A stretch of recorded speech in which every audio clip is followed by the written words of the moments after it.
নবী সাল্লাল্লাহু আলাইহি সাল্লামের প্রতি সালাত ও সালামের বাক্যগুলি কেমন হবে? জি, এই ক্ষেত্রে বিভিন্ন বাক্য হাদিসে এসেছে। যেমন সহিহ বুখারী, মুসলিমে রয়েছে আব্দুর রহমান ইবনে আবি লাইলা থেকে, তিনি বলছেন যে লাকিয়ানি কাব ইবনে উজরা, কাব বিন উজরা আমার সাথে সাক্ষাৎ করলেন আর বললেন, আলা উহুদি লাকা হাদিয়া, তোমাকে কি একটি উপহার দেব না? বলে যে হ্যাঁ দাও। ইন্নান নবী সাল্লাল্লাহু আলাইহি ওয়াসাল্লাম খারাজ আলাইনা, নবী সাল্লাল্লাহু আলাইহি ওয়াসাল্লাম আমাদের সামনে বেরিয়ে আসলেন। ফাকুলনা, আমরা বললাম, ইয়া রাসূলুল্লাহ, হে আল্লাহর রাসূল, আলেমনা কাইফা নুসাল্লিম আলাইক, আমরা তো জেনে ফেলেছি, শিখতে পেরেছি যে কেমন করে সালাম পেশ করব। তার মানে তখন তাশাহুদ আত-তাহিয়াত শিখিয়ে দেওয়া হয়েছিল। আসসালামু আলাইকা আইয়ুহান নবী ওয়া রাহমাতুল্লাহি ওয়া বারাকাতুহু, আসসালামু আলাইনা ওয়া আলা ইবাদিল্লাহিস সালিহিন, শিখিয়ে দেওয়া হয়েছিল নবী সাল্লাল্লাহু আলাইহি ওয়াসাল্লাম প্রতি সালাত পেশ করা।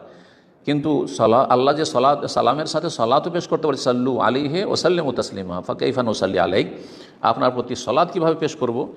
কালা, তখন রাসূলুল্লাহ শিখিয়ে দিলেন, ফাকুলু, তোমরা বলো, আল্লাহুম্মা সাল্লি আলা মুহাম্মদ ওয়া আলা আলি মুহাম্মদ কামা সাল্লাইতা আলা আলি ইব্রাহিম ইন্নাকা হামিদুম মাজিদ, আল্লাহুম্মা বারিক আলা মুহাম্মদ ওয়া আলা আলি মুহাম্মদ কামা বারাকতা আলা আলি ইব্রাহিম ইন্নাকা হামিদুম মাজিদ।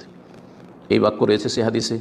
নবী সাল্লাল্লাহু আলাইহি ওয়াসাল্লামের প্রতি সালাত ও সালাম পেশ করার জন্য যে কোনো বাক্য দিয়ে সালাত পেশ করতে পারেন, যদি সালাতের বাইরে হন, নামাজের বাইরে হন। নামাজের ভিতরে সে দুরুদ ইব্রাহিমই পাঠ করতে হবে, কিন্তু নামাজের বাইরে আপনি যে কোনো সময় নবী সাল্লাল্লাহু আলাইহি ওয়াসাল্লামের প্রতি সালাত পেশ করবেন, যে কোনো বাক্য দিয়ে হতে পারে, কিন্তু শর্ত হচ্ছে যে আল্লাহ ইয়াকুনা ফি গুলুন বিন নবী সাল্লাল্লাহু আলাইহি ওয়াসাল্লাম, তাতে যেন কোনো রকমের সীমানা ছড়িয়ে যান, অতিরঞ্জন না করেন, বাড়াবাড়ি না করেন। কারণ রাসূলুল্লাহ সাল্লাল্লাহু আলাইহি ওয়াসাল্লাম অতিরঞ্জন বাড়াবাড়ি পছন্দ করতেন না, কঠোরভাবে নিষেধ করেছেন। যেমন মানহানি করা যাবে না, তেমনই বাড়াবাড়ি করে নবী সাল্লাল্লাহু আলাইহি ওয়াসাল্লামকে আল্লাহর গুণ দিয়ে দেওয়া, সেটাও শিরকের অন্তর্ভুক্ত। সুনান ইবনে মাজাহ এই মর্মে হাদিস রয়েছে। রাসূলুল্লাহ বলেছেন, ইয়া আইয়ুহান নাস, হে মানব সকল, ইয়াকুম আল গুলু ফিদ্দিন, তোমরা ধর্মের ক্ষেত্রে, দিনের ক্ষেত্রে গুলু বাড়াবাড়ি থেকে সাবধান, নিজেকে বাঁচিয়ে রাখবে।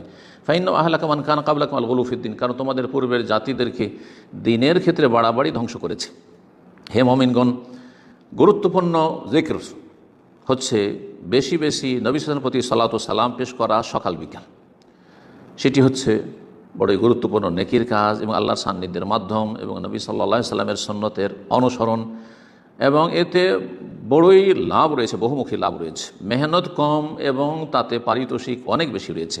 সুতরাং ভাগ্যবান ওই সব লোকেরা যারা নিজের হৃদয়কে, নিজের অন্তরকে রাসূলুল্লাহ সাল্লাল্লাহু আলাইহি ওয়াসাল্লামের প্রতি সালাতের মাধ্যমে জীবিত রাখার চেষ্টা করলো এবং নিজের সময়, মূল্যবান সময়কে মূল্যবান কাজে লাগাতে পারলো। এর মাধ্যমে নেকি বৃদ্ধি পাবে, গুনাহ মোচন হবে, মর্যাদা উঁচা হবে।